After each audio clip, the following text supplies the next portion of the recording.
its best, advertising reflects the cultural mores of the society it targets. Right, Taplines listener? American ad pantheon is full of titanic spots that showcase the anxieties and aspirations of their respective eras. That's actually one of my favorite things about covering the beer industry, using old commercials as windows into the zeitgeist they were trying to capture.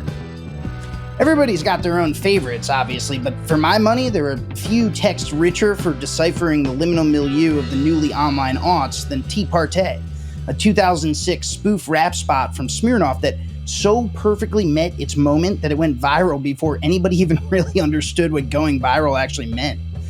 It's a Rosetta Stone, Take Ivy meets fake IDs, flickering class consciousness preserved forever in the post-9/11 pre-recession digital amber. Today on Taplines, we're joined by Andy Nathan, the founder and CEO of Fortnite Collective. 17 years ago, he was part of the team tasked with introducing Diageo's newest flavored malt beverage to customers in its New England trial market. When the music video they made was leaked onto a little streaming video startup called YouTube, it changed the way drinkers saw Smirnoff's hard tea, and the way beverage alcohol industry insiders saw opportunities around digital video, too. It's Andy Nathan, it's Smirnoff Raw Tea, it's the first viral FMB ad, and it's all right here, right now, on VinePair's Taplines. P-Unit forever.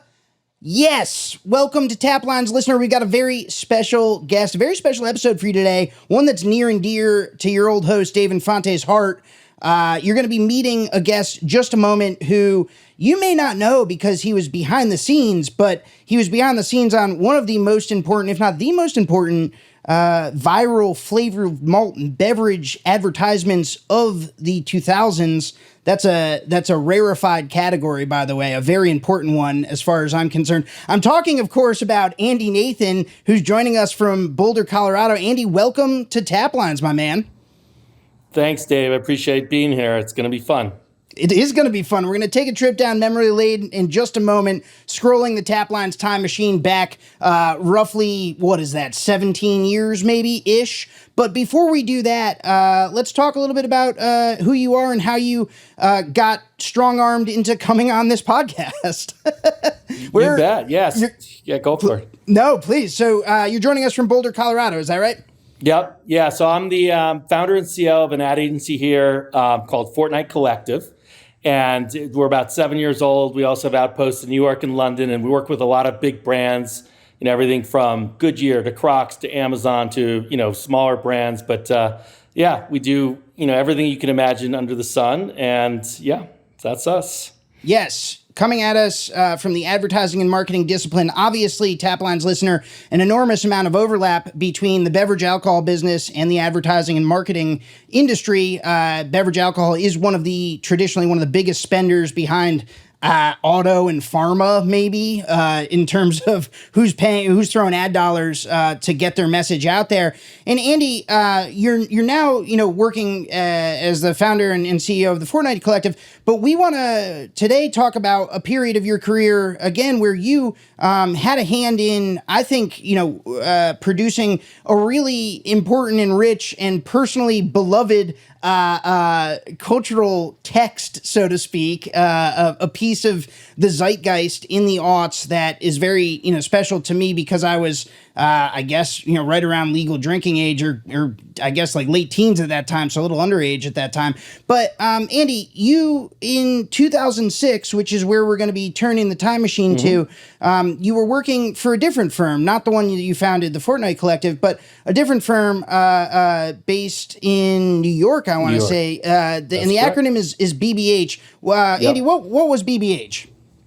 So yeah, it's known for Bartle Bogle Haggerty. It's actually headquarters out of New York, out of London, but we also had an outpost in New York and various places in Asia. And one of the big clients was Diageo, and in this case, the Smirnoff flavored malt beverage client. Yeah. When you worked there, for about 2.5 years, you said? Yep. About 2.5 years. Yep. Where was this? Was this your first job in your career? Like, were you young in the ad game at that point? Like, had you worked with beverage alcohol clients before? Give us a little bit of context. Yeah, I think at that point I was probably 2006. I actually came into literally right out of college. I went to Hobart College, which very much was like Prep Central. Sure. And so I guess at that point I was, I was about 11 years out of college, and so it was not a first client. When I was at BBH, I worked on Miller Lite. I worked on various Diageo brands. So definitely had, some good category experience. Awesome. So you weren't coming into the beverage alcohol business cold. You sort of understood, it sounds like, especially with Miller Lite, like that's a meat and potatoes brand, obviously, very Americana. You're looking for that middle-aged, repeat customer with 2.5 kids, et cetera, et cetera.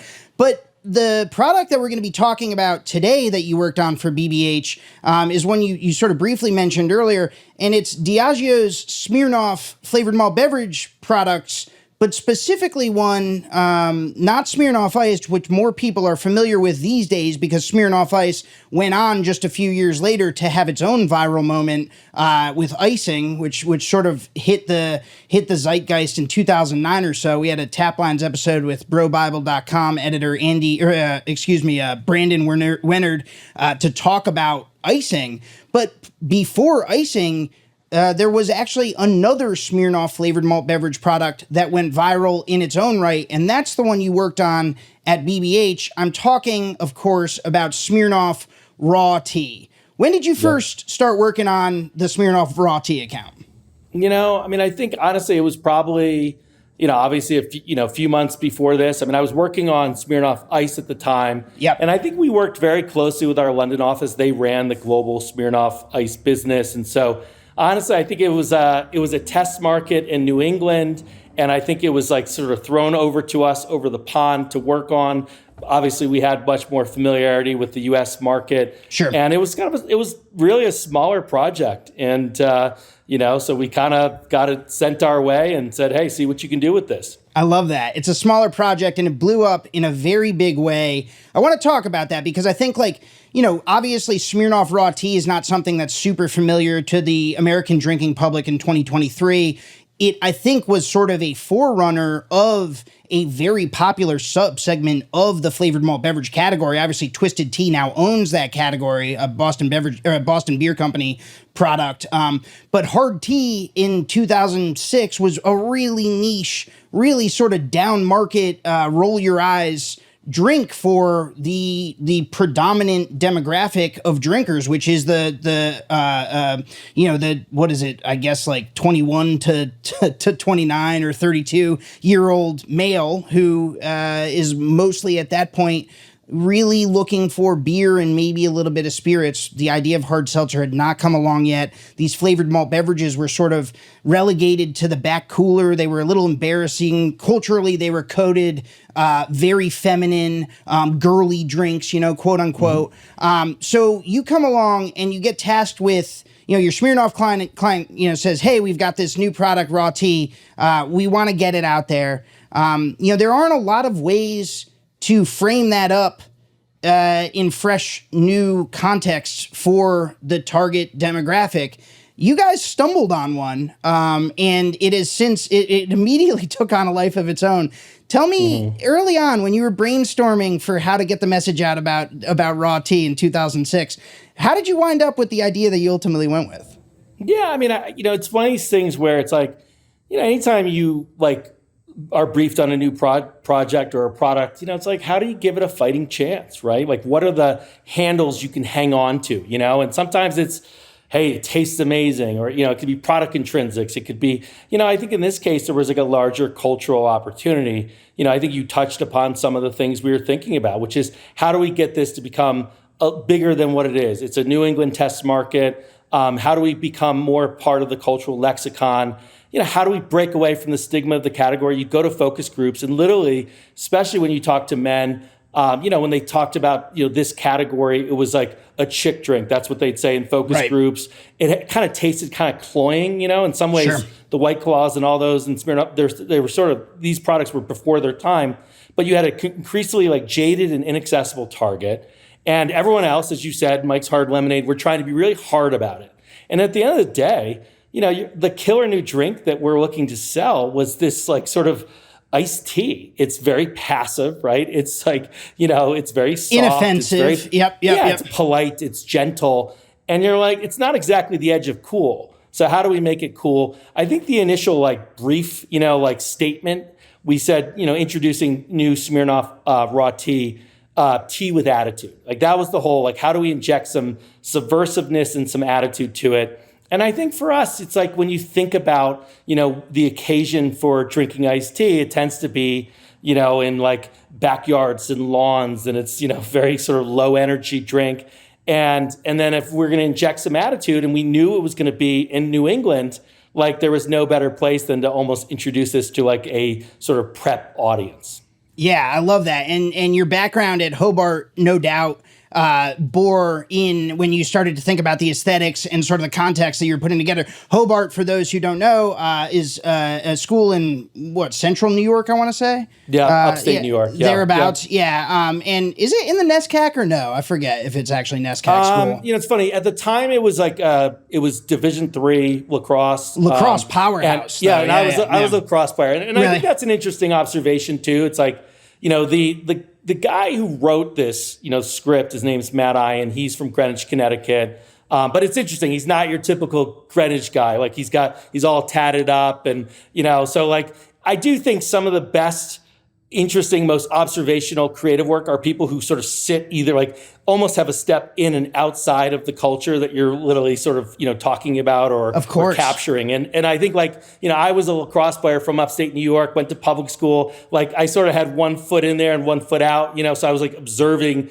this preppy culture almost from afar. And I think even a guy like Matt, my guess is, he lived in that world, but also just had his own sort of worldview. So it was an interesting way to be able to capture it from almost like an anthropological point of view. No doubt. Yeah. You have to be steeped in that milieu in order to understand it and get like the visual references and line up, the music and the lyrics and et cetera, et cetera. Let's talk about, I've teased it enough and listeners who have not yet seen the actual ad that we're talking about, we'll probably play a snippet of it in the intro to get everyone's appetite wet for it. But the actual spot itself that I'm referring to is, I think it's just called Tea Party. And you guys release it, you produce it and you release it in 2006. And it most broadly speaking, just so everyone sort of understands what it is that we're referring here to. And listener, I certainly encourage you to go watch this. Like I said, I adore this commercial. I think it's fantastic on its own merit. I mean that unironically. What we're referring to in the broadest sense is a spoof rap video, right? And at the very beginning of our interview, I said P Unit Forever. That's, this was around the time when 50 Cent and G Unit was sort of reaching its peak of mainstream sort of awareness in the zeitgeist. You guys put together a spoof rap video with a bunch of really preppy Sack Lodge from Wedding Crasher types rapping about the merits of raw tea. Tell me a little bit about producing the commercial, Andy. Yeah, you bet. I mean, and I think in some ways it was all about like, how do we take that rich preppiness and where like this is going to be consumed and give it some edge. And I think for us, it's like, your traditional route for something like this is like 30-second ads, 15-second ads, radio spots, outdoor boards, like on, on highways on the way to out, and we thought like, we'll probably have to create some advertising, but what if we actually went deeper and created some counterculture content? I think the other cultural context of this launch was it was right around the time, right before like things like Lazy Sunday, the SNL, so it's like in some ways there was all of a sudden there's longer form content that's sort of living in the world. It's not your traditional 30-second spot. So I think for us, it was like creating this almost like prep gangsta movement, and it's like, it's like goodbye preppies, hello prepsters, and it was just a really different sort of way of talking. And it was a bit audacious. I think to give this thing a fighting chance, we had to be sort of audacious and not polite and not hard, right? Not trying to be Twisted Tea, not trying to be, Mike's Hard Lemonade either. You had to be self-referential. You had to be tongue-in-cheek when advertising the raw tea product. No one is going to believe that this thing is like, hardcore and it belongs on sort of the bleeding vanguard edge in the way that I think, other products would try and fail to do. So you guys went with this sort of this spoof rap video. You filmed a long form piece. I forget exactly what the runtime is, but it's a full. It effectively plays as a music video. Yeah, so it literally, I mean, I think when you watch it, and actually, I think, there's definitely many versions online, you'll see it. There was, I think the version was about 2:15. I did notice as I was sort of refreshing for this, there actually is, it's funny, there was like a lost verse that actually, we had to cut it down. It was like 3 something, and it just was too long. But I mean, even like, like when you look at it, it's like the intro, we introduce who the director is, what the song is. It's like, we definitely tried to create, make it be more like a music video than an ad. And so we actually shot it in Mamaroneck, New York, one day, like a long, long day. And at this, I think it was called the Orienta, Yacht Club, and it was a perfect environment for it because it had every possible setting, in this prepster world that we could actually capture and do it, somewhat affordably and sort of, agilely. And actually, I think really like the secret sauce. I mean, there's we talked about Matt Ian. There was a amazing creative also. Her name's Ami Shah. She was the art director on it. In some ways, like they were the rock stars. I was merely the agent. I was like the account executive who helped sort of like bring this along and help You're the sell money it man. in. Yeah. Yeah, I mean, it's funny. I remember they presented it to me before we were going to present it like, the following week. And I'm like, oh my God, this is amazing. And there are times in your career where you're just like, this is perfection. And to be fair, like maybe 5 words changed from the script that we presented to to where we actually landed. And actually, I think I worked all weekend on like coming up with like integrated, like, like we can do events at the Princeton Club, which by the way, we did, like we almost Amazing. tried to make it feel more well-rounded and integrated. So I sort of worked through the weekend on like, hey, how do we give this more legs than just a music video? Because the last thing the client's going to want to do is, put all their money into that, those eggs in the basket. And so, showed it to them. They're like, this is great. We put it together, presented to the client. Now, it was interesting at the time. I think the Diageo, they had an office in New York, but they also had an office in Fairfield County. One of our clients was based in Fairfield. Actually, I think both. Like one was in New Canaan, one was in Fairfield, one went to Princeton. So they got that world. Yeah. There was, so there's definitely, they understood it and understood where we're going with it. I think like how we took this to an 11 was the director. And so the director was his name, he's known, he goes by Little X. Mm-hmm. And he, at the time, directed tons of rap videos. And so he, and I think he was looking to sort of break into the advertising world. And I think the production company that backed him at the time, was looking for him to get into the advertising world. So it was like sort of a way to marry those two things. And he just, he captured that essence so well. If we're trying to do a rap video, he literally, his treatment would have things like the Intimidator shot, which is like, the low angle dolly shot, and like could give that perspective of how to capture, all the nuance to this stuff. I think that's part of what makes this such sort of an iconic and timeless music video or timeless, piece of the culture is the fact that it is directed. The spoof is the lyrics and the wardrobe, which are phenomenal, extremely preppy, over the top, take Ivy, very, very jokey. But then the actual aesthetic and cinematography of the video is very straightforward. As you said, it is a real rap video, and that's a tribute to this guy, Little X. His name is Julian Christian Lutz. Listeners, if you're not familiar with him, he had already at that point directed a G-Unit music video and would go on to direct videos for Kanye West, Mobb Deep, and Nicki Minaj. So, this is someone who is very much in that culture. I mean, Andy, you mentioned earlier in our conversation about the idea of being one foot in one culture, one foot in the other. You had a director who was straddling the line between legitimate rap bona fides and then the advertising space where you can kind of, use those same skills to turn a otherwise sort of milquetoast campaign, no offense, onto its head and really be the secret sauce that brings it all together. I love that, man. Yeah. So Lil X directs the video. You guys shoot it up in Mamaroneck, New York, a very wealthy enclave in Westchester County, I think, at a yacht club. Let's talk a little bit about, we mentioned earlier the inventory, or sort of like the places you see this going and the ways you see it rolling out. And you rattled off sort of the obvious ones, the ones that everyone, at that time in 2006 is mostly thinking about. We got billboard, we got radio, we got TV, maybe some magazine, et cetera, et cetera. But there was something new that was coming to the fore in the digital space at that time that would take Tea Party from an amusing but ultimately limited, sort of message board oddity and turn it into a full-blown viral sensation. And that was YouTube, right? YouTube comes online, I think, in 2005, just a year prior.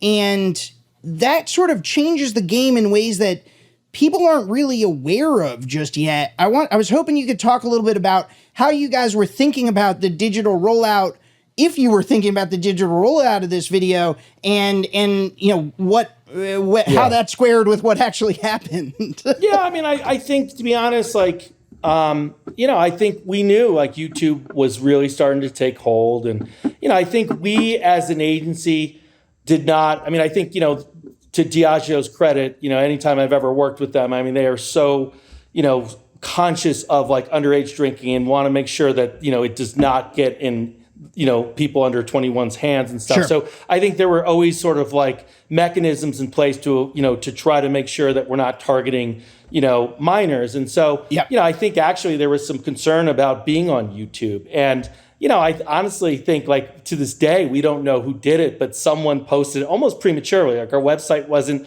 live, so like this thing started blowing up, and all of a sudden, it's like, you got, we joked like we went platinum within 24 hours. It had 1 million views. I think, it's funny. I mean, we were just sort of watching this thing, and it was like, I'm pretty sure it was like, I don't know, it was like I am Igor was the username of whoever put it up, and it was like, it had like, almost 2 million, views after like a month or two. I think at one point it was up to 8 million views, which was kind of unheard of back then, with the exception of something like a Lazy Sunday.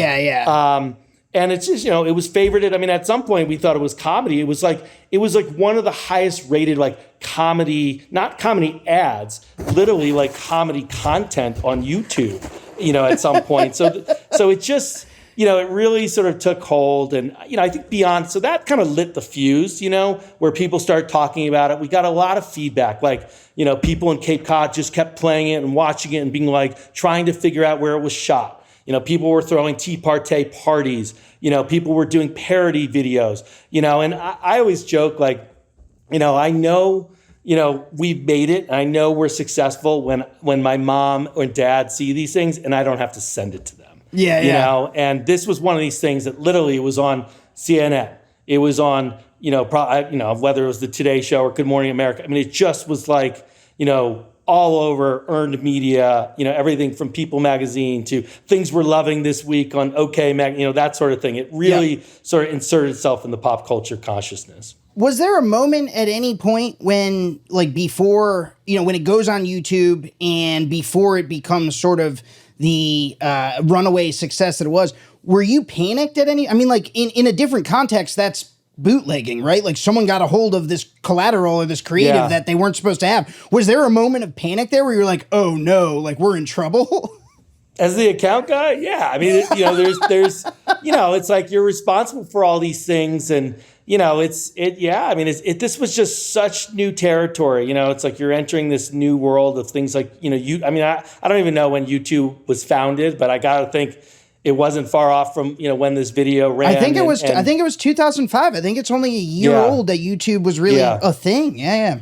So, but you just got to keep, it's like, I don't know, it's like from an old movie, like, tangle up and tango on. You just got to keep going. You got to figure this out. You got to, make sure that you're doing the right thing and you're being responsible about how you do it. And it just absolutely took off. And, I think it's sort of interesting now, like it's won tons of awards. I mean, the fact that people are still talking about it, I think there's all these prep groups and stuff, like online, like kind of groups that come together. And, every once in a while, you'll always see them like posting, this video, and people, half the people have seen it, and watch it, 15 times a year. The other half, I've never seen this. Oh my God, I can't believe what I'm looking at. Yeah. And I think one of the things I'm most proud of for this is that I think it's on the permanent collection in the MoMA. We won a very specific exclusive. I think there's something called the AICP Next Innovation Awards, and by virtue of you winning this sort of like grand prize, it's on the permanent collection. They catalog I assume it's archived or something, but I thought that was pretty cool. Still counts. Yeah. Still counts. Yeah, exactly. Dude, that is hysterical, man. I had no idea about that. But yeah, no, you're right. Yeah. Like there was this sort of explosion of interest in it. I think at one point, I don't know if BBH or you were still on the account at that point, but they tried to recreate Smirnoff tried to recreate the magic with like a West Coast versus East Coast tea, because they were going to do like a green hard tea, and that was going to be more sort of like California style. There was another video, it was still fairly funny, didn't go quite nearly as far, but it couldn't quite recapture the magic. But there was to that. Yeah, tell me more about that. Yeah, it's interesting. So the global relationship for Smirnoff was at BBH, and obviously it's far bigger than, things like, viral videos for a regional spot market test. Right. And at some point, they made the decision to, and so they transferred the whole Smirnoff business over to JWT, which is J. Walter Thompson. Actually I had a friend who worked on that there. And it's funny, we were thinking about that, and it's the obvious place you would have taken it. I don't think it was as funny. I don't think, it's funny. I'm not saying the Prepsters were likable, but they weren't unlikable. It was sort of, whereas I feel like the West Coast guys were very unlikable. Agreed. And, I think you're absolutely right about that. I think there was a weird edge to, by the way, I love that we're able to, this is the whole point of Taplines, or at least this is what the show that I want to be doing, is to be able to break down low culture in like extreme detail like this. I think it's really important and fun to be able to do this. So I'm glad that you're willing to come along for the ride. But yeah, no, I totally agree with you that the East Coast versus West Coast concept didn't quite gel in the same way because it had a weird edge to it. And it sounds like at that point it was with a different agency. Andy, can you, just to read our listeners in for context who are very familiar with the beer industry but may not be as familiar with the advertising industry, you said that JWT was the obvious place to take it. How do people think of JWT at that point versus BBH? What I meant is like the West Coast piece was the obvious place. Okay. Yeah, I mean, and actually, JWT, they're all great agencies. I think that's the beauty of, working at a lot of these bigger, really, good agencies, is you're always going to have, find the right people to work on these things to capture interesting insights, some more than others. Yep. That's the thing about a process like this. I do think that these clients were really brave. They took a swing on this one, and at some point the main client was on like, I don't know, it was like viral videos of the year on like, I don't know, NBC or some show that rolled up all these, and it was, and again, this was like viral videos of like, people getting hit in the groin and getting 50 million hits. It wasn't like ads. That's the thing. It's like, at this time, there was no such thing as like these huge, like, advertising that becomes like, content. Yeah. So it was just such new, rarefied air. I think that's a really interesting distinction that I think nowadays many, certainly industry people, but even rank and file drinkers think about advertising more in terms of content and how can we sort of like build a universe around this stuff and like where are the activations, et cetera, et cetera. That's something that I hear all the time when I talk to people who are working on beverage alcohol advertising and marketing in 2023.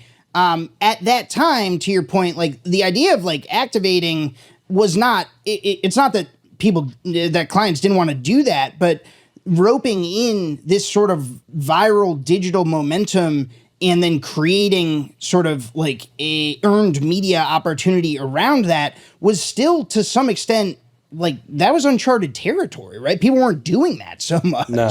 Yeah. I mean, I just, it's been so long. I mean, God, how many, 17 years. Yeah, right. 17 years. Yeah, it's hard, but it's hard to think through the cultural context of the type. I mean, clearly Nike was doing incredible ads that people admired, and I'm sure but the thing is, it tended to be like appointment viewing, right? All right, you're going to watch ads on the Super Bowl, right? It's you're going to go to the ads. It's not going to come to you. I mean, maybe at a movie theater you might have a longer form, but it just was at the time. It just didn't happen, Yeah, no, that's a really good point. And a lot of sites still had their own proprietary video players, so they wouldn't. This obviously went viral on YouTube, but that was still at the time. In digital media, where the big establishment players are trying to route video through their existing proprietary players, and they're always janky and they never work, and they don't load and whatever. So people weren't, and part of the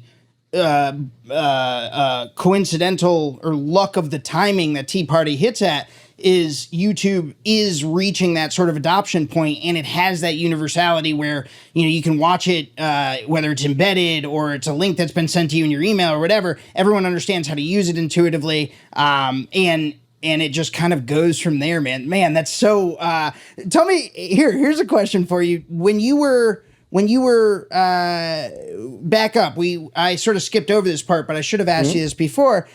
When you were pitching it to the client, you said that they were brave, and I think I understand what you're saying there, and to some extent, I think I agree. Tell me what their reaction was, and tell me what you mean by that bravery for taking a shot on this. Well, for starters, I mean, I think one interesting context to this is that there is a global Smirnoff Ice campaign.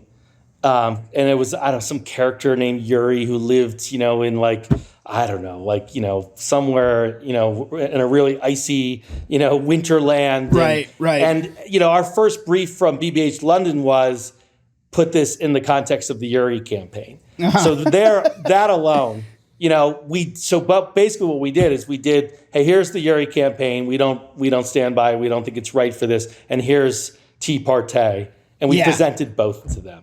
And so that's one way where the client was brave, going against the sort of global corporate line on that. But then I guess the other thing is, it's just, they put a lot of their, eggs in the basket of financially, getting this long form content. Now, it was, easier because, we could pull stills and pull a lot of stuff. So it's not to say we couldn't do a 30 or 15-second TV ad, or I think we did some radio spots. I think, we did some, outdoor boards. So we could still do a lot of the things that that a traditional launch like this would do, but we added this extra sort of X factor thing that just, really was the thing that they were very brave about. Yeah. You said before, I just want to touch on this really quick. You said before, when the video leaked on YouTube, as it's starting to pick up steam, you guys realized you didn't even have the website online yet, right? You had teaparty.com already parked as a domain, but there was nothing there, right? Yeah. I mean, and that was, there's no question that was a bit of a mess. We didn't anticipate it to go on YouTube. How could you have known? By that point, and so, and it's funny, I think again, we didn't have a lot of money either. I mean, that's the other thing. It's everything was bootstrapped. I think in the end, we did this Tea Party Prepster handbook. I wish I might have some screen grabs of it, but I think the file itself, it was a really low file. I mean, we literally I think there was a guy at our, who worked there who he went to Princeton. And so from his Princeton reunions, we got a picture, we literally would capture pictures of me giving a speech on a boat at a wedding. It was things like that. We just it was so bootstrapped. And so that's what it was. I think it was we sort of did a Tea Party handbook that was basically inspired by the Preppy handbook. Yeah. And it was a couple pages, but it just wasn't ready yet. Yeah. Oh man, you got to dig up that file, dude. I want to. I think we have a synopsis of all this, all the work we did. I'll try to find that deck and send it to you. Dig up the file. The people need to know, Andy. This is. Call the MoMA. They need this. They need this collateral to round out the exhibit. Andy, looking back on it, like we said, 17 years later, 2006, so much has changed, not only with the world, but then specifically with advertising. Obviously, the platforms would come along and sort of change the entire way people are thinking about finding audiences and all that, stuff that's really more your lane than mine. But I'm hoping maybe, by way of sort of putting it all in context or putting a bow on it here, is this the sort of thing like, could you make this ad now? Like, is it lightning in a bottle that could have only existed at this point in the internet? Like I said, I love the content itself, but it seems to me that there were a set of factors that, planets kind of aligned for Tea Party. What do you think? Yeah. It's interesting. There were 2 or 3 times where I've seen things where I'm like, I'm sure they showed this ad to try to help sell it. Right. There's one called Toyota Swagger Wagon. I don't know if you've seen that, which is basically like, and that was probably, I don't know, my guess is that ran in 2013. It's not like it was like 3 years ago. Yeah, but still 7 years later. Yeah. Yeah, and I'm totally making that up. Sure, whatever. Yeah.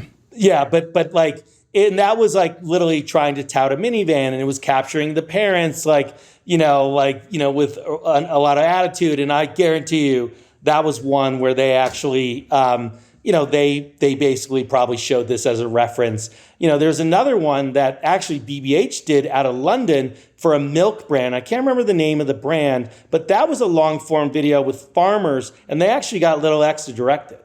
So clearly, so that was sort of interesting too. Now, they're all their own little thing. I honestly think like this was like, there was just something like lightning in a bottle in terms of the culturally. Now, are there DNA strands of this that now exist every day? Absolutely. Sure. Like people who sort of like do not focus on product intrinsics and product benefits, and it's more played for like laughs and entertainment value and things like that, versus like functionality. I think there's probably 50 things that are done or more this year that are like that, And I think the other thing, I think like we always talk about at our company, like what is the unobvious truth, right? It's so easy to go out there with the obvious truth. And I think in this case, we were, embracing like Ice-T's geekiness and it's sort of like, tranquility and just like almost wanted to ramp it up and give it some edge. I think it gave this brand a fighting chance, that normally it just,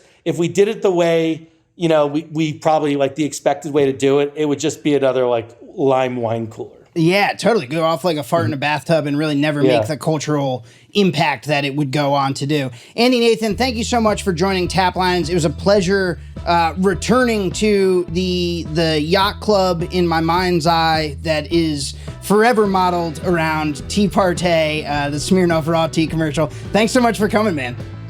My pleasure. Yeah, thanks, Dave. It was a lot of fun. Taplines is recorded in Richmond, Virginia, and produced by yours truly and Darby Seaside, who, along with the talented Shane Farrick, composed our delightful soundtrack. Just listen to it. I also want to give a quick shout out to the entire VinePair team, and especially co-founders Adam Teeter and Josh Mallon, editor-in-chief Joanna Sciarrino, managing editor Tim McCurdy, and art director Danielle Grinberg, who designed our lovely Taplines logo. And of course, a big thank you to you, yes, you listener, for spending time with us week in and week out. We literally couldn't do this without you. I'm Dave Infante, and I'll catch you next time.